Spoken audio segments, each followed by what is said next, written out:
ध्यानमूलं गुरुर्मूर्तिं पूजामूलं गुरुर्पदमन्त्रमूलं गुरुर्वाक्यं मोक्षमूलं गुरुर्कृपा अज्ञानतिमिरान्धस्य ज्ञानाञ्जलशलाकया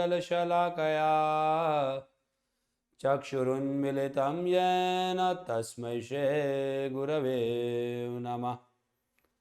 मन्नाथ श्री जगन्नाथ मद्गुरु श्री जगद्गुरु ममात्मा सर्वभूतात्मा तस्मै श्री गुरवे नमः। स्वामी श्री चिदानंद जी महाराज को मेरा प्रणाम।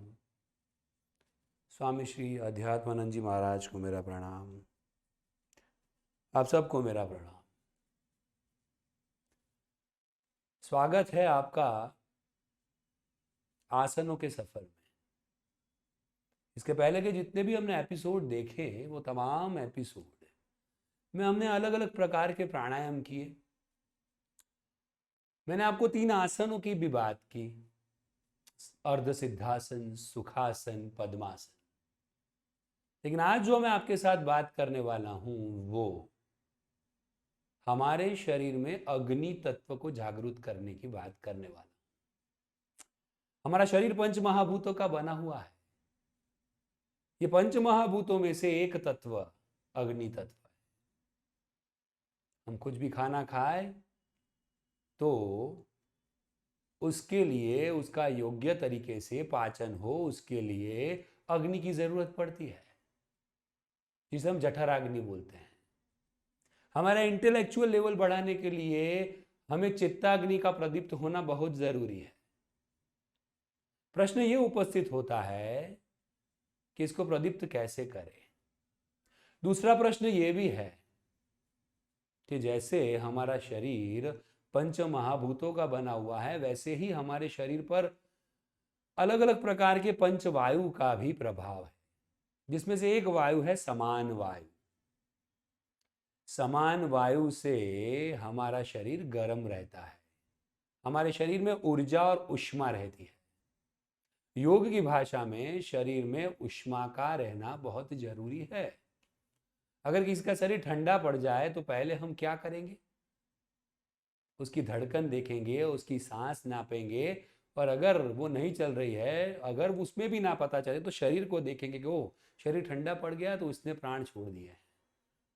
तो ये प्राण का एक तत्व समान तत्व है, वो भी शरीर में नियमित रूप से जागरूक होना बहुत जरूरी है। फिर से प्रश्न यह आता है कि योग के माध्यम से इसे हम जागरूक कैसे करें। आज के एपिसोड में एक बहुत ही अच्छी बात मैं आपके साथ और एक अच्छी कहानी आपके साथ शेयर भी करने वाला हूं, और फिर वो आसन की बात करूंगा। बहुत साल पहले की बात है, मैसूर की महारानी की मैं बात कर रहा हूं। अंग्रेज सरकार एक बार मैसूर की महारानी को मिलने गए, और जनरल जैसे मिलने गए, उन्हें पता था कि मैसूर की महारानी 102 साल की है।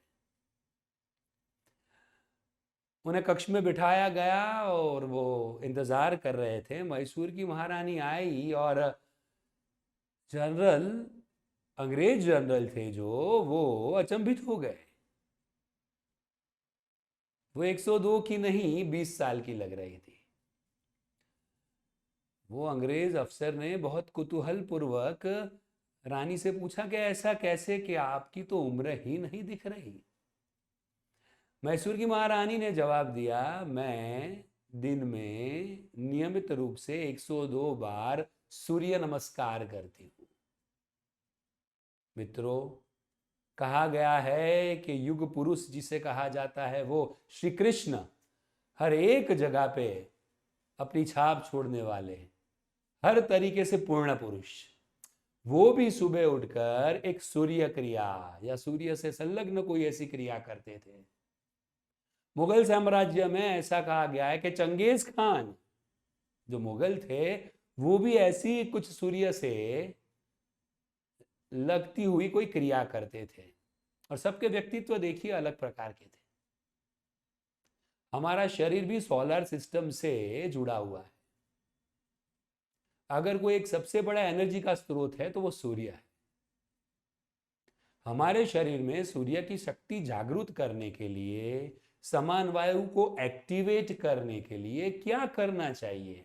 तो अगर मैं प्राणायाम की बात करूं तो बहुत सारी बात मैंने पहले से कर दी है। मेरी स्टोरी में भी मैंने बोला है कि समान वायु को कैसे जागृत किया जाए। लेकिन अगर हम आसन की बात करें तो सूर्य नमस्कार या तो सूर्य क्रिया एक अद्भुत क्रिया है और आसन है जिससे आप सूर्य को प्रणाम करते हैं और आपके भीतर वो सूर्य की शक्ति जागृत करते हैं।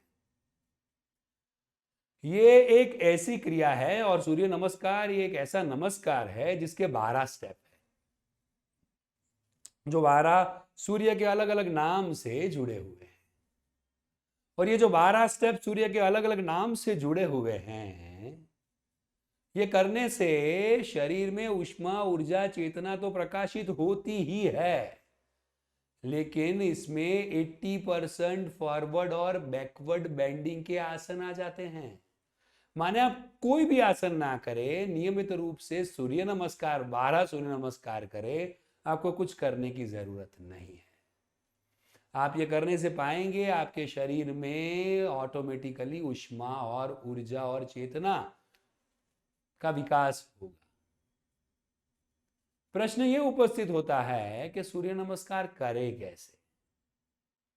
या सूर्य नमस्कार कैसे करे उसकी बातें मैं आपके साथ अगले एपिसोड में करूंगा, लेकिन नियमित रूप से करते रहें। फिर से मैं आपको बोलूंगा कि every day, regularly, sincerely, scientifically, without fail, with all interest, nothing is impossible. नियमित रूप से अगर कोई चीज की जाए तो वो आपके शरीर पर और वो आपके मन पर, आपके विचार पर बहुत ही गहरा प्रभाव डालती है। और योग का तो नाम ही जोड़ना है। अगर ये थोड़ा बहुत भी हमने किया तो शरीर और मन को हम जोड़ेंगे और जोड़ने के साथ ही एक नए आयाम हमारे लिए खुल जाएंगे। तो अगले एपिसोड में मैं आपको सूर्य नमस्कार कैसे करना वो दिखाऊंगा। तब तक के लिए आपके मित्र, आपके सहायक डॉक्टर भाविक स्वादिया को इजाजत दीजिए। सबका शुभ हो, सबका मंगल हो। नमस्कार।